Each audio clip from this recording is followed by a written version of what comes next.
All right, so in this video, I'm going to share with you guys the difference between Amazon FBA and dropshipping, and I have 3 points here for you guys. I'm not going to tell you which one you should choose. I'm just going to tell you as it is, and then I'll let you choose for yourself which one you feel like is the right move for you and where you should go and which one you should, pursue or not pursue.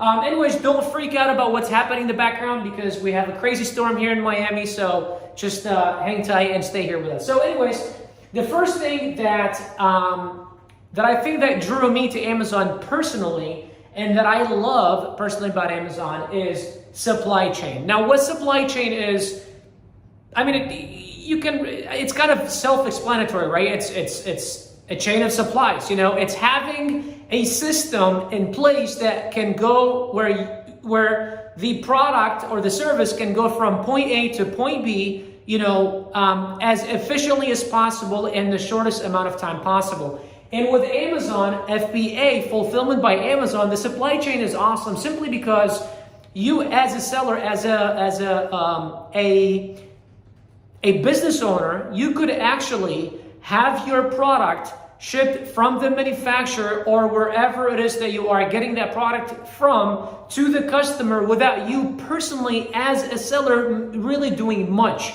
You could literally be working on your computer and have sales happen in between without you actually lifting a finger, Now, you'll probably have to click a few buttons and stuff like that, but you're not going to be storing in your place, or you don't need storage. You're not going to be fulfilling products to your customers, and neither will you be doing customer service. With dropshipping, whether if it's on Shopify or really other websites, one thing that you have to understand is that what is going to happen is you're going to have to get the product moved from the supplier's warehouse or the supplier's, store over to the customer every time a sale actually occurs.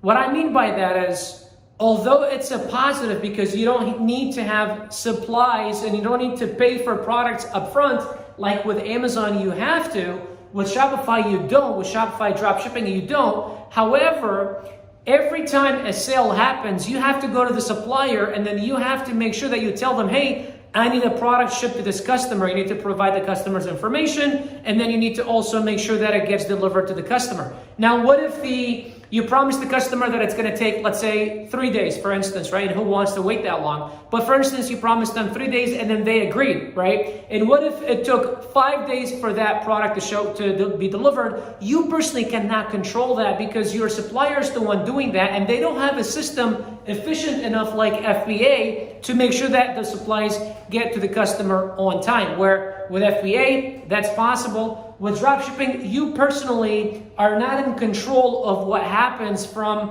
when the supplies get from the supplier over to the customer. The second thing is scale. You see, with Amazon FBA, whether if you're selling 10 units per day or if you're selling 10,000 units per day, for you as a seller, yes, you'll probably have more things to do, more suppliers to talk to, but you don't need bigger teams. You don't necessarily need bigger teams. You don't necessarily need bigger warehouses or bigger facilities, right? Simply because you're not packaging every single unit yourself. You're not shipping it directly to the customer yourself. You're not fulfilling the orders yourself. Amazon is doing all the work for you. And then let's say 1% is returned. If you sell 100 units, you're going to get 1 unit that's going to be returned, and that someone needs to communicate with the customer. If you sell 1,000 units, that is 10 units that you have to make sure that someone responds to. If you sell 10,000 units, that's 100 units or 100 pissed off customers that someone needs to support pretty much. With Amazon FBA, the program itself does all that for you. With dropshipping, you're pretty much your own business. You're kind of on your own, right? You have to create your own customer service. You have to create your own staff that's going to support every single order and every single dispute and make sure that someone is actually going to be there. Otherwise, your business is going to go out of business because it's going to get a bunch of bad quality reviews or whatever it is. The third thing is trust. Any business owner understands that the creating and building trust between your customers and between your between your customers and between your business is one of the most important. But trust is Amazon really makes the trust thing super easy for us as sellers. And by the way, if you are enjoying this content so far, if you're new here, be sure to subscribe to the channel and smash the thumbs up, and also let me know in the comments what more you'd like to see in this channel. So when a brand new customer comes to you, to your drop shipping or your Shopify store, this is a store that was simply created from scratch that no one has seen before, right?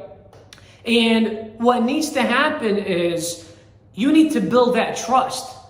No one knows who the brand is. No one knows anything. That trust needs to be built. Where with Amazon, hundreds of millions of people around the world have their credit cards saved on Amazon. Took looks at a button, next day product will be shipped to your house. So the trust is already built and the customers trust the platform, and you're just simply using the platform to drive business from them over to you. So the trust is definitely there, where here the trust you as a business owner, as a seller, have to actually create it. And if you guys found this video valuable and you want to work with our team to really show you how this entire thing is done, click the link below where it'll take you to a short, a short workshop that'll break down to you exactly how we do what we do. Then you'll have a chance to chat with one of our team members. Hope to see you in the next video. Take care.